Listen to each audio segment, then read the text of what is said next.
to another episode of Smash Writing. So much closer to me. Get away from my face. We got our divider. A couple weeks ago, we started another decade of ranking the best films according to us. And today... I think that's the important thing to remember, according to us. Everybody has their own opinion. He's wrong. His list is bullshit. You'll agree soon enough. Okay. Who wants to start? I'll start. My number 10. This is gonna get very violent very quickly. Is The Fast and the Furious. The first film that was good and started a shitty franchise. They got so far away from the premise of this movie. They can't be knocking off VCRs and DVD players anymore, right? But like at the same time, like this is very different than where we're at now. Yeah, how the franchise grew, we can talk about that another time. But go back to the ground roots of this film series, and it's the Fast and Furious. One of, fast cars. It typically had the stereotype of Point action. Yeah. It had, everything was stereotyped.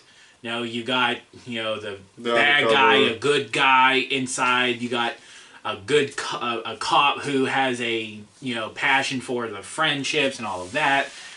Not really many twists and turns. You kind of knew who were stealing those VCRs. Yeah, if you watch Point Break, you know exactly where this is going. I make fun of it. It's fine.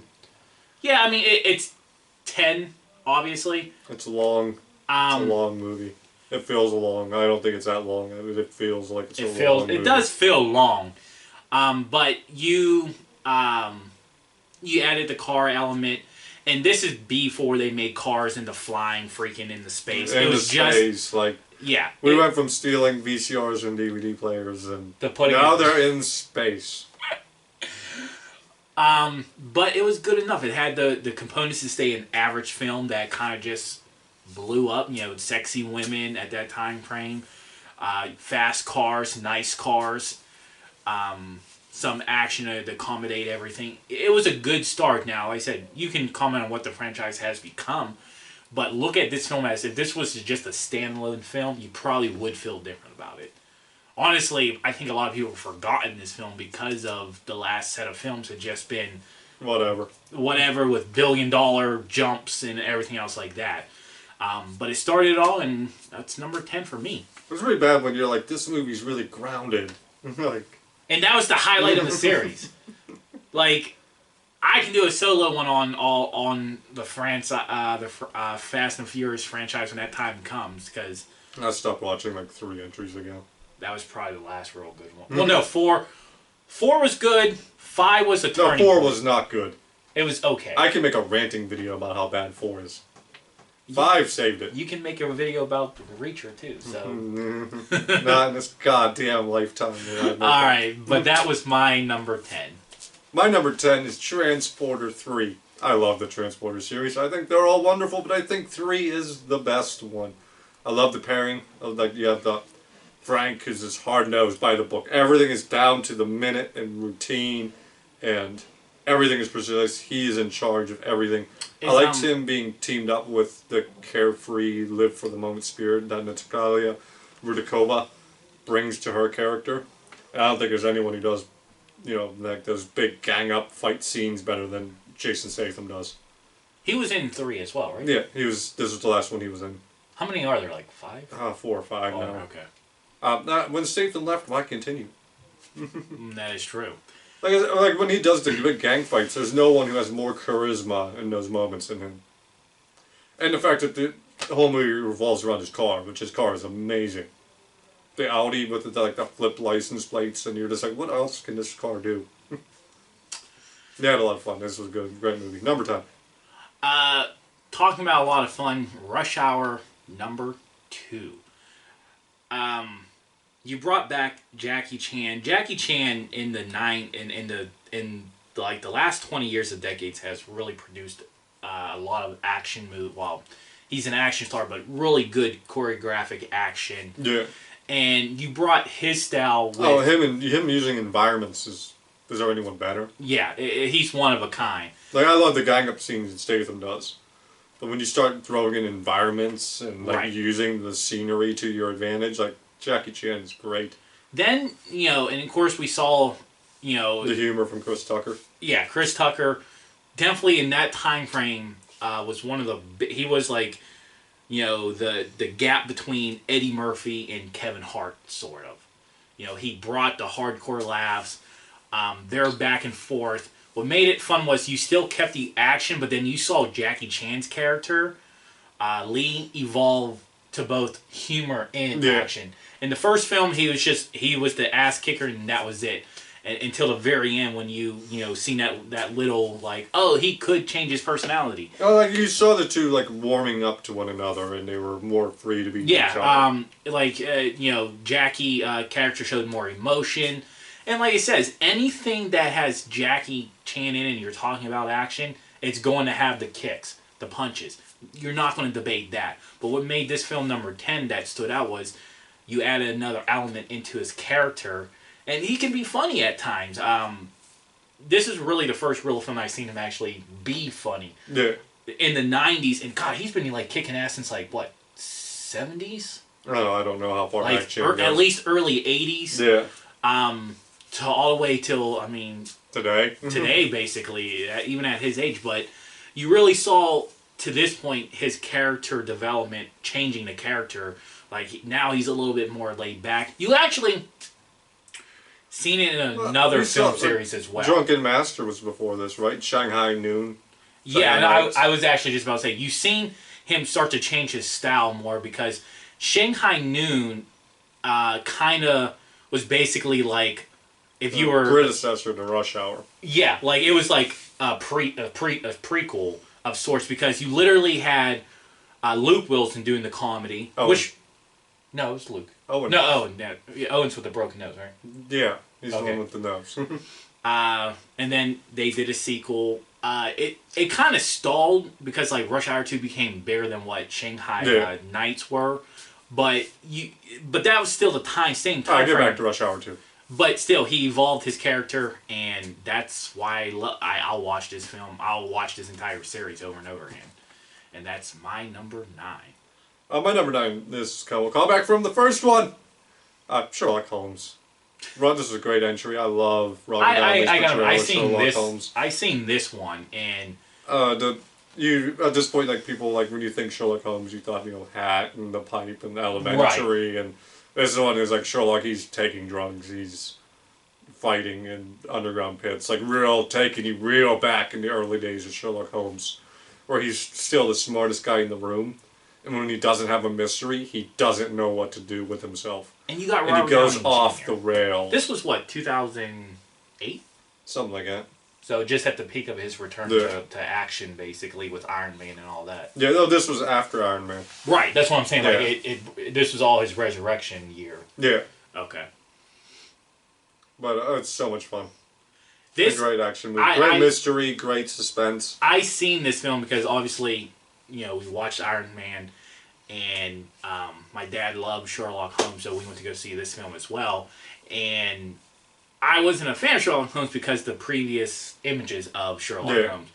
Once again, Robert Downey Jr., great actor, and he, with who's the director? Guy Ritchie? Yeah.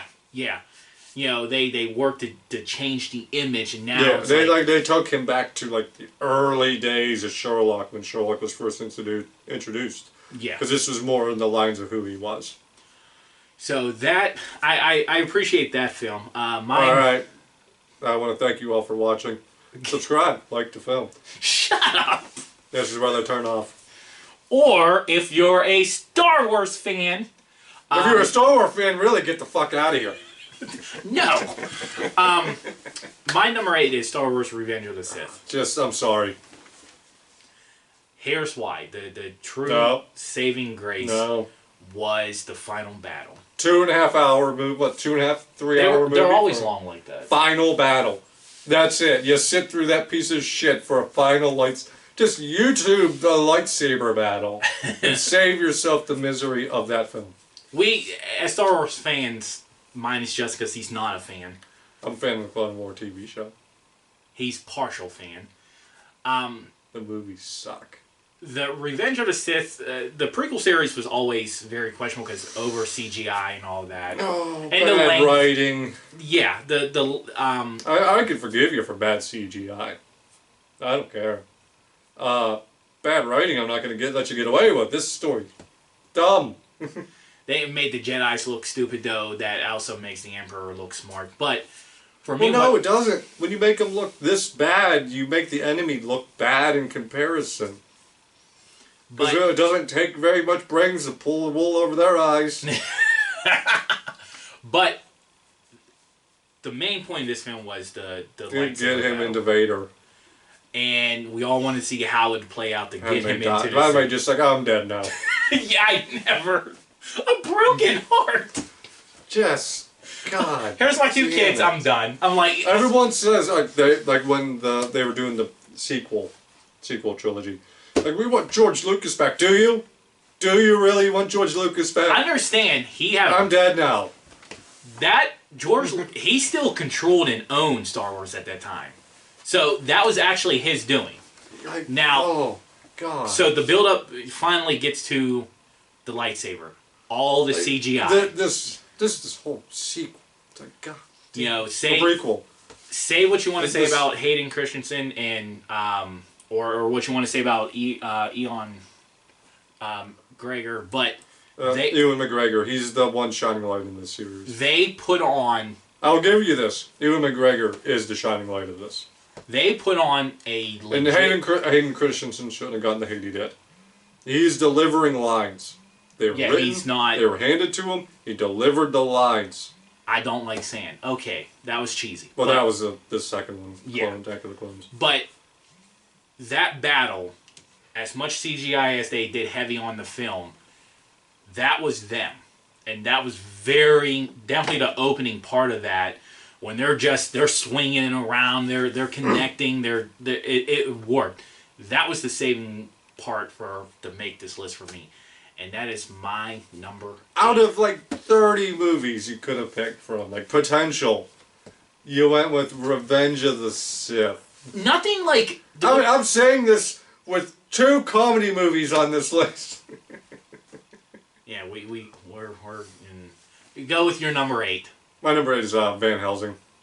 This movie gets an ugly rap, and it shouldn't get an ugly rap. Hugh Jackman is great. I love going more action-based in Van Helsing than a doctor. I liked him having the gadgets. I think, what's his name? Richard Roxburgh is Dracula. Maybe one of the best Draculas to ever done on screen. It's amazing work he did in this movie, especially him and Hugh Jackman are, in the same vicinity and they're interacting with each other. They did the dance scene with Dracula's reflection not being in the mirror. I think it was Kate Beckinsale's character, and she's just like stuck with him in this dancing. I love the brides. The brides were handled really well. Like, they felt like a threat, and not just 3 ladies on his arm. I love the werewolves. Very picky on how the werewolves look. I love the werewolves. I like Frankenstein. It started in black and white, if I'm not mistaken. The Frankenstein hiding in the tower and coloring down. Fun movie. Fun action. I wish we could get another one. We're probably not at this point. I think this came out like 2004. I thought it was like 2000 and... It might have been like 2002, 2004. I thought it was more in like the 5 and 6 range. I don't think it could have been the 5. It might have been in my brain. Because I just remember it more not as old as like that time frame. My number 7, Mr. and Mrs. Smith. I'll give you that. I'll give you this. This was a lot of fun. This almost made the list. Brad Pitt, Angelina Jolie, husband and wife assassin. 2004. Okay. Brad Pitt, Angelina Jolie, ironically enough, they were, at the time, real-life husband and wife, and they were both elite assassins. Yeah, working for rival promotions. I like that. And the premise is, like, they kept their business away from the house, so when they're... At home, they're a loving couple. But then the rivals want their best assassins to kill each other. Yeah. That was the premise. Like, they each gave them the same target to put them in crossfire of one another. Yeah. and then it's like, okay, who's the better one? And they don't hold back. The fight scene between him and Mr. and Mrs. Smith was fantastic. It was brutal on every level. And that was crazy. Like, they beat the hell out of one another. But then they still had time to like, oh, I love you. Yeah. Punch them. It kind of got ruined for me because The Simpsons parodied this. And then the parody fight between Homer and Marge was amazing. But it was good back and forth. It was a this was a reboot, I believe. I don't remember. I don't remember. It might have been. Yeah, I think it was because once again the fan base. But it was a pretty fun movie, a good concept in modern eyes to see this, and that is my number 7. My number 7 is Blade 2. Vast improvement on the first one. Yeah. I loved their I should have wrote it down, but I didn't. The vampires they had in there with the split mouths, it felt like an evolution. The Reapers. Reapers. Yeah. And the vampires actually having to come to Blade for help because it's like, yeah, these guys are gonna kill us all. Right. We made a horrible mistake. The Blood Pack. Yeah. Ron Perlman. Yeah, I knew you were going to bring him in it. I mean, he was good. I didn't have a problem with his character. The whole back and forth with Spud. Spud. Yeah, like... I'm not going to remember his name. Who? Spud. Who played Spud?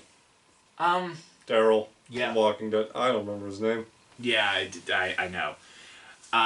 Shocked that now it's crazy. I don't remember him being in it, but until like you literally like say who it was. Yeah. Like, oh crap, Norman Reedus. Yeah, you were like, crap, he was actually in a Marvel film, which makes sense because he's obviously in The Walking Dead too. But good back and forth. The fight scenes are always nice and Blade. Wesley Snipes. Wesley Snipes. The fight scenes are incredible. Yeah. I was a little. I remember when I first watched this, and they're bringing back Wesker. I'm like, no, Wesker.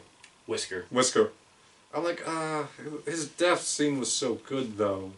Yeah, it was like that was the emotional. Chris Scherzinger was like really good, and don't get me wrong, he was really good again here. But it was kind of like, did you have to bring the character back? Yeah, like because that was like the emotional part of the first film, and then you're like, oh well, now that just goes away. Like, all right, no more emotional death for you then. You can't do it twice. Wesley Snipes, I mean, this is his peak of his action career. Yeah. And he was a badass, and he brought the Marvel comic books to a whole new level. Yeah, he showed what an R-rated movie could do for the comic book world that they would not capitalize on again for about a decade. Exactly. No problems with the second film. I think 2 is the cream of the crop into the 3. Yeah, and then the nosedive for 3. 3 wasn't bad. It wasn't good. Good, but it wasn't as bad as people make it out to be. Yeah. It was fine. It was like pretty much what you expect for like a trilogy. Especially when you like realize that Wesley was not on board for any of it. Yeah, like his attitude showed there. But my number 6. Get the hell out of here. Get out. You're getting thrown out of the video. Get out of your house. It's 300. Get out of your house. No. The graphics, I'm not a Zack Snyder fan, but this is the only film I really enjoyed from him. Like, you watch it like, oh, this looks really good. Why is there a goat? What's that goat doing? It was a present. That's what you give to people in the ancient times. I know. Guitar playing, you Luke playing goat. That's exactly what I want around my house. Can't imagine that smell at 3 o'clock in the morning as he's playing this goddamn Luke. It had good back and forth action. That's some really amazing slow motion, just across the board. in the graphics, the CGI, it was more computer animated, not CGI. This was computer generated images, CGI. But it was something different. Like they didn't slow motion. Just he's not a slow motion fan. Because of Zack Snyder's films. That Gerard Butler. This is a good for one-time watching. Watch it one time. Don't watch it anymore, because then every flaw in that movie will stand out and haunt your nightmare. I mean, I give it that. Like, I haven't probably watched it in a long time, but I know it's still one of my favorites. This is Sparta! That's my number 6. Just like, oh god. Like I said, one watch. You get one watch out of 300, and if you try to do it again, it goes way downhill. What's your number 6? Keep saying this. Alien vs. Predator gets way more hate than it should. It's a really great way to bring the two together. They could tell that there was a lot of... Paul W.S. Anderson had a lot of love for the comics because he pulled in a lot of stuff. Like the humans sacrificing themselves to the aliens. I really fucking love that. And, well, no, because they would have looked like deities to them. Like the Predator, yeah, they would want to appease the god. So the sacrifice would have made sense back then. No, the Predators were a lot of fun. I get, like, it was PG-13 in the movie theaters, but we have got the unrated cut at this point, so stop complaining. Is it better? I don't care. A little bit of blood and guts here and there. I mean... My number 5. Oh, but it did set up a terrible sequel. I'll give you that. AVPR, not that good. But no, Alien vs. Predator was a lot of fun. It's a great... anytime you get Alien or Predator on the screen, I'll be there. And it is far better than anything we got from the Alien universe since then. You gotta say Prometheus or... what was that other one? Alien movie. The sequel to Prometheus. Covenant? Yeah. Oh, man. Bring me back AVP. Save me, AVP. Save me. My number 5 is Shoot 'Em Up. I'm going to be quiet on this one. I'm not going to dog him for something I have on my list. Oh, yeah! This was... Is this the only one we share? Yeah! Usually there's actually more, we just place them differently. Yeah. But this is...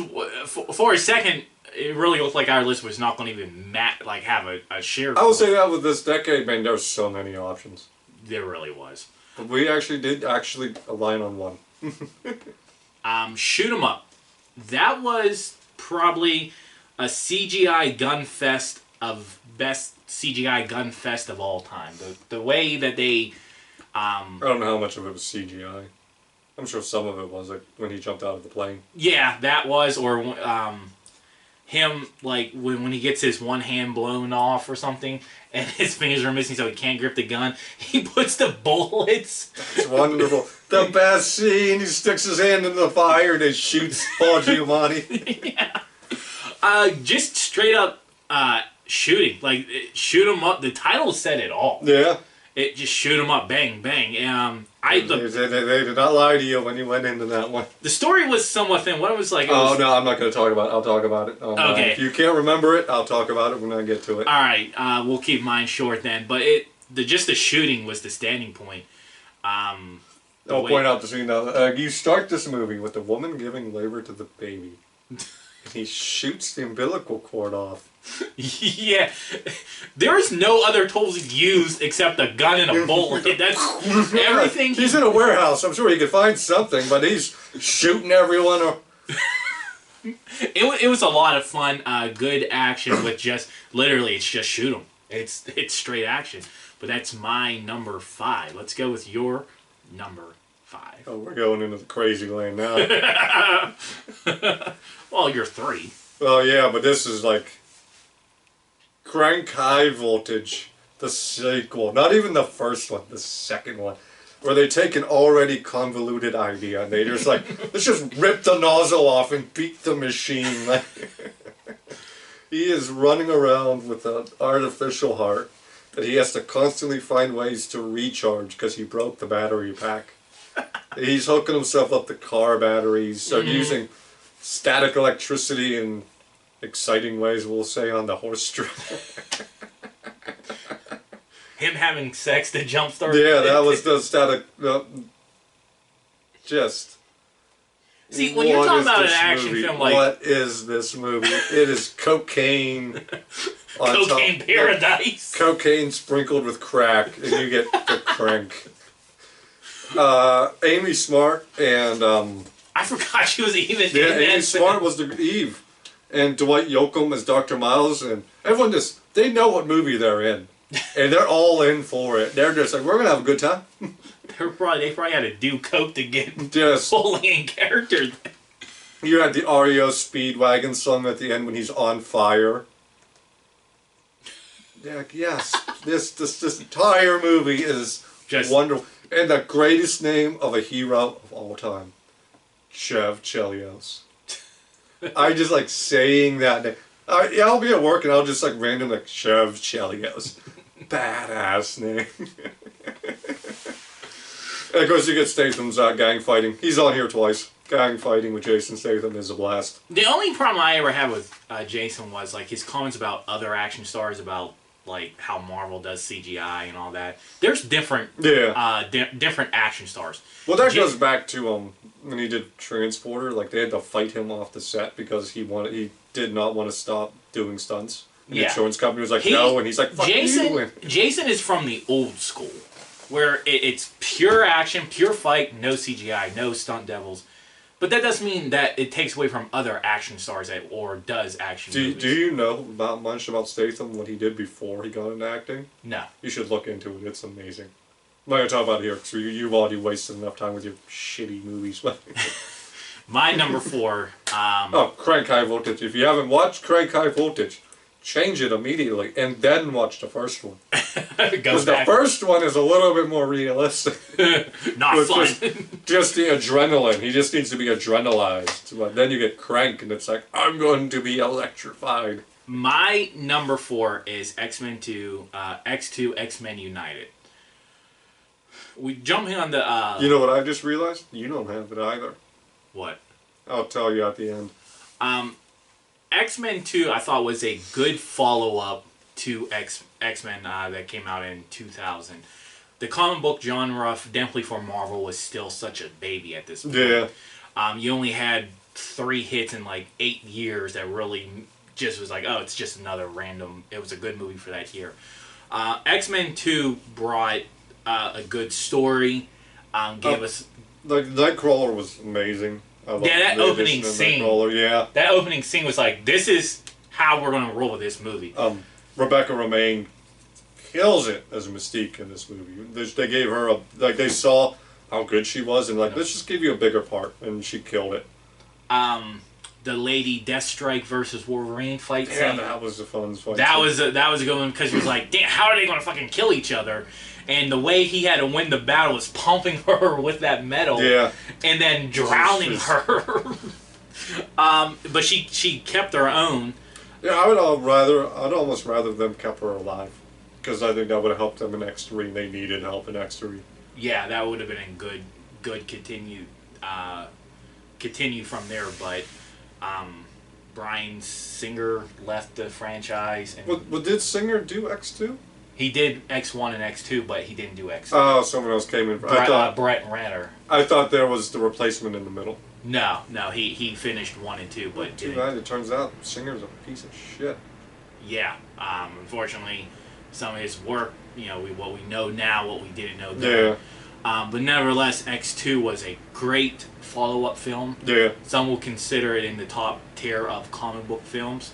I don't even know at this point anymore. I don't know if it's top 10 anymore because there's so many. Yeah, the game has changed. The landscape has changed. Like, this was a great stepping stone. Yeah. You can't take away what it gave us. But man, I don't know if it's top 10 anymore. We'll check that idea down the road. But number 4, X2. My number 4, Ninja Assassin. Did you ever see Ninja Assassin? I have not. You need to see Ninja Assassin. Fill us in. Great. This rogue ninja who's on the run, and he kind of gets spotted. His location gets outed, so you get all of these ninjas from his clan hunting him down, and they're just... Anytime there's a fight sequence, it's insane. You just see, they're like soup flowing through the shadows. Like, you get 5 of them just running out of the shadows, and he's running and jumping through the warehouse, and you just see all of these ninja stars. The Kirk is flying into the camera, they're being thrown from behind the camera at him, and it's the sword fighting and the fight sequences are just spectacular. You got the FBI agent who's been tracking these ninja whereabouts, and she finally got the one, so she's trying to talk to him, and all of the ninjas are just every moment of the time. Anytime they stop, the ninjas are on them. It is wonderful. It's beautiful movie to watch. Just I remember that scene, just all of the ninja stars coming into view out from behind the camera. It's like, this is gorgeous. My number 3, once again, it kind of follows like how the landscape is probably different now, because a lot has changed. I am talking about Spider-Man 2. Spider-Man 2 is probably the second worst Spider-Man movie of all time. And gee, what's the first one? 3. I don't know. I still think I hate Spider-Man this movie. 2. I despise this movie. Spider-Man 2 for a long time, I don't know now because how the landscape is different. No, it's still considered in high regard. Yeah. For some, it's the best one still. I don't know if that's going to hold the title, but I will have it in high regard. I went into this movie expecting Spider-Man. And you got more of a Peter Parker story. Peter and a love story and Mary Jane slow motion running in a wedding dress. That was 100 yards big. What? Why did I go to this movie? And you have the rise up the crotch a little bit. You have the best fucking villain in this movie, in Doc Ock. He's Doc the Ock best. was a good one. Like, he's probably still top 3, even if you throw out his time in No Way Home. But you wasted him in this romance story. I'm expecting Spider-Man in. And you're not getting a subway car full of people in New York all going in on the idea that they're going to keep their mouth shut about Peter. No way. No way in hell. There are flaws like that. Yes, I get the negative that it was more Peter Parker heavy than Spider-Man. I'm not going to see Peter. And that's understandable, but it's a romance story, and I wanted Spider-Man. It's like, save that for 3. He just became Spider-Man. Why are you taking... they kind of flipped it from a love story to abuse. Yeah, Jesus Christ. It's like, we just got Spider-Man in Spider-Man 1, right? Yeah. Let's go into Spider-Man 2. Let's take Spider-Man away. And just focus on Peter after he just became Spider-Man. Yeah, because the timeline in Spider-Man from 1 to 2 is literally like a couple more months. It's not like 3, 4 years down the road. There are negatives about the film. I'm not saying that it's the perfect film. A lot of people consider this to be the perfect Spider-Man, and it annoys me every time I see it ranked high on the list. It is garbage movie. I do appreciate that Spider-Man's also Peter Parker. I get that. I do accept that there is more heavy Peter Parker on this one rather than Spider-Man. It would be fine if he was like fighting a balance, but he's not even really fighting a balance. He just doesn't want to be Spider-Man. Yeah, because he and that's the growing pain now. Is like he made this image for himself, and he doesn't want to keep it anymore because it's not really working. Obviously there always needs to be some Peter Parker aspects in this story. I get it. I'm not saying let's forget about Peter. I'm saying why would he take his power away from him in the second movie? Yeah, I would kind of say that concept for like the third one. I hate that cliche. Well, here's the best part. You take his powers away, but you still allow him to fall 10 stories, break his back, and get up.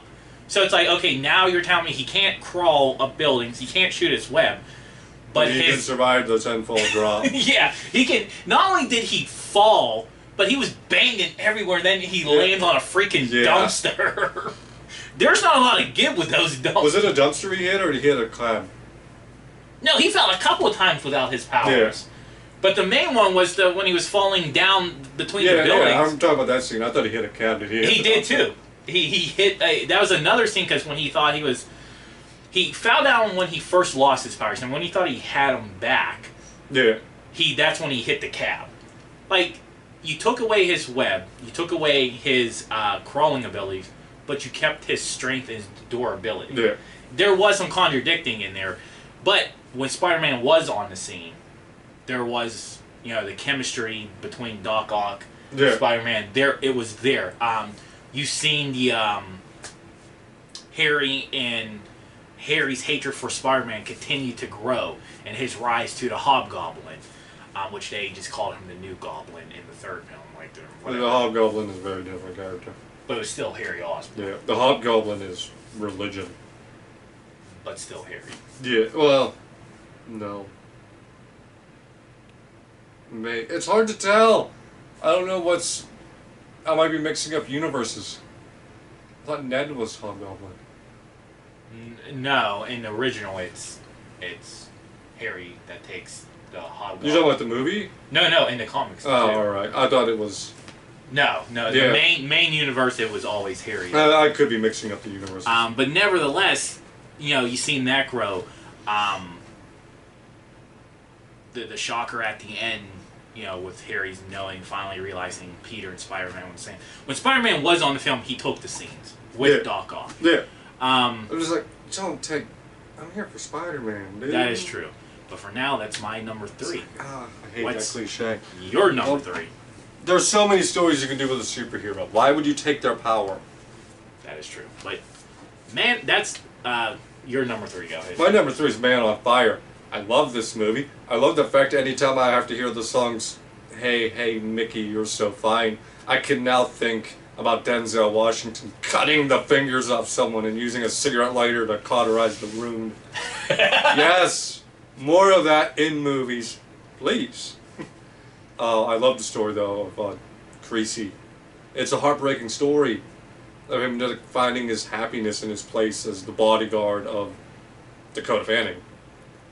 And then she gets kidnapped and he has to go back to that dark place that he never wanted to go to again, as he's just terrorizing and tearing down this organization and forcing them to give up the girl because it's going to be way more costly for you not to. At the end, they make the trade for Creasy. It's like, oh, that's heartbreaking stuff. But, like, you just tearing down this organization.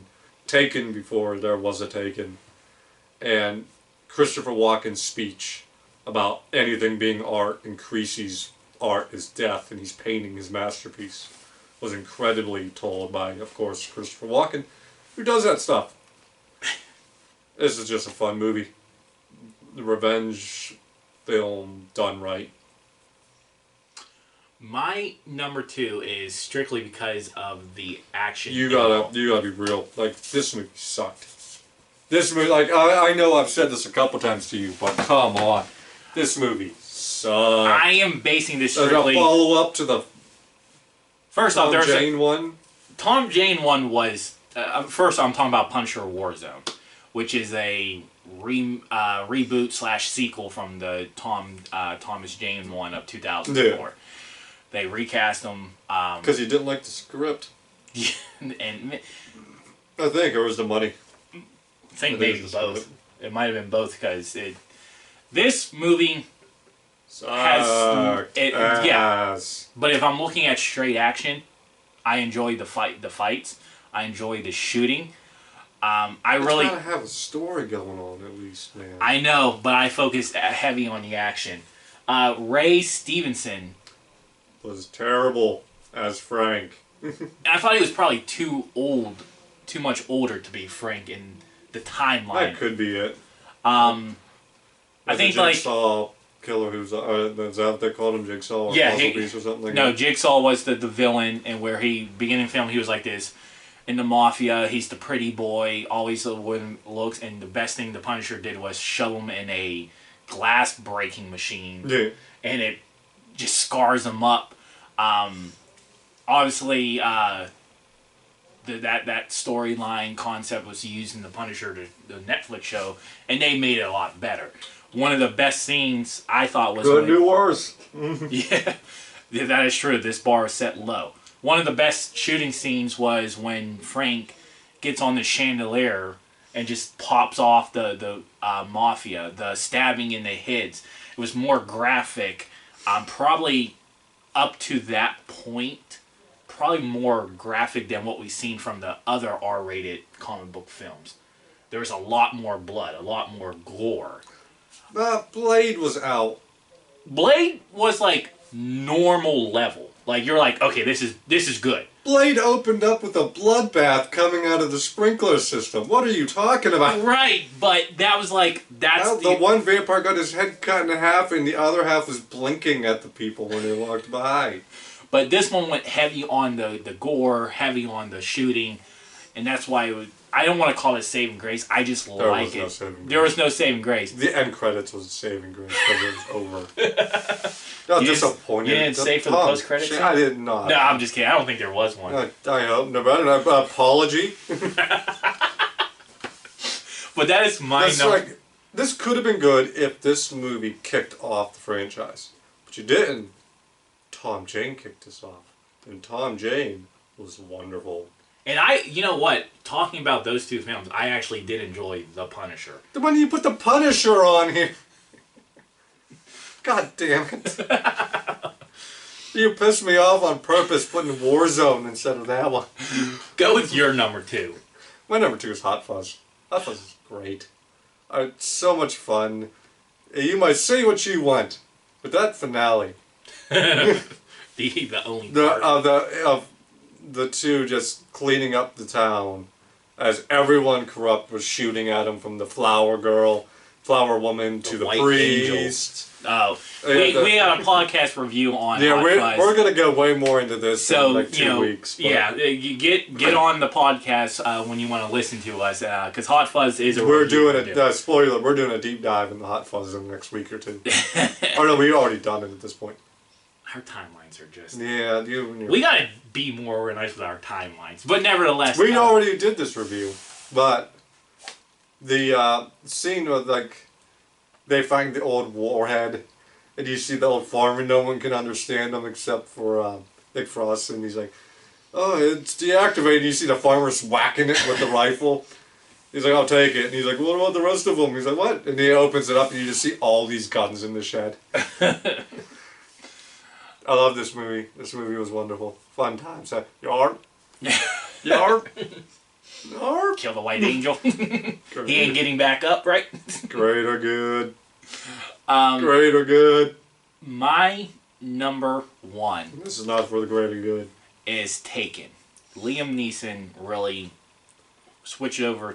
He was in action movies here and there up till this point, but Batman put him on the map with the action role. Yeah, he took off after the Batman Begins. Yeah, and that was like 2005. So this is 2008. So this was his lead character as a action star.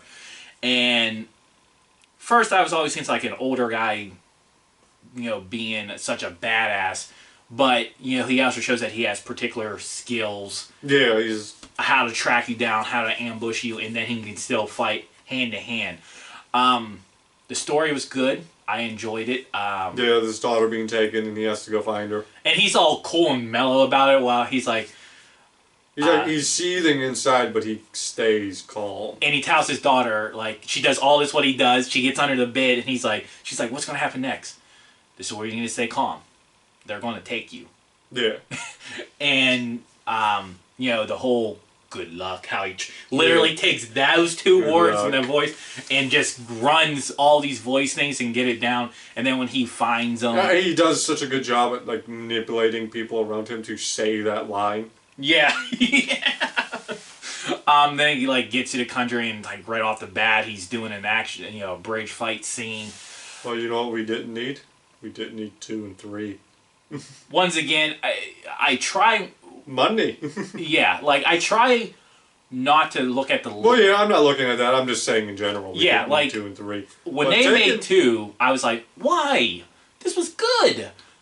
Like, of course there was going to be a revenge factor. And I'm like, my biggest thing with 2... The revenge factor, did that come in 2 or was that in 3?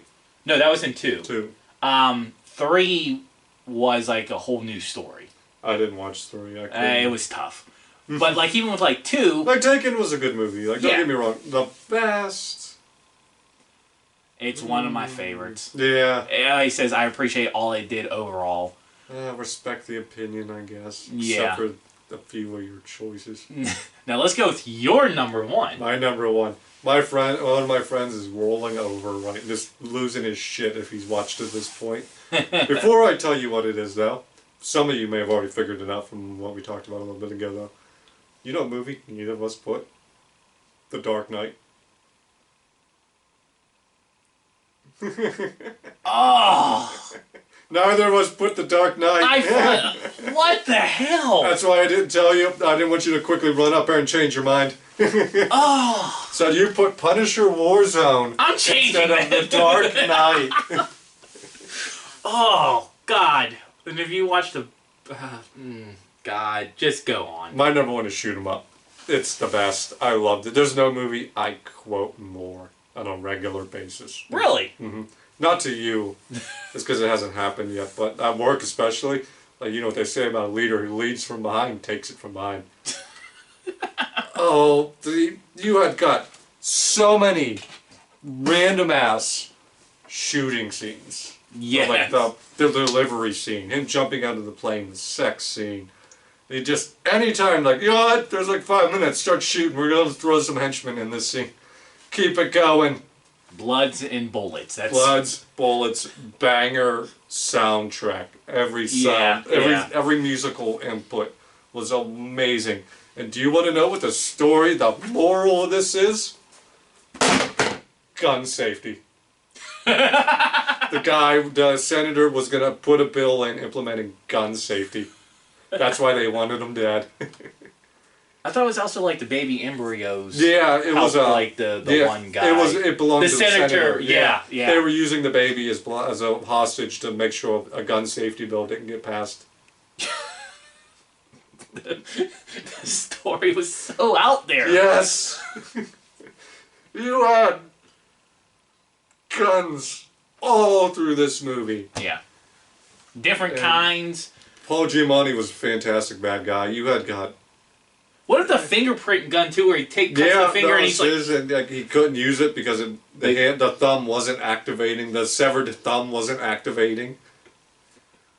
Oh, his hands were at the end of the diner when his hands are casted up and the guys try to rob it and he uses the carrot to... Yeah.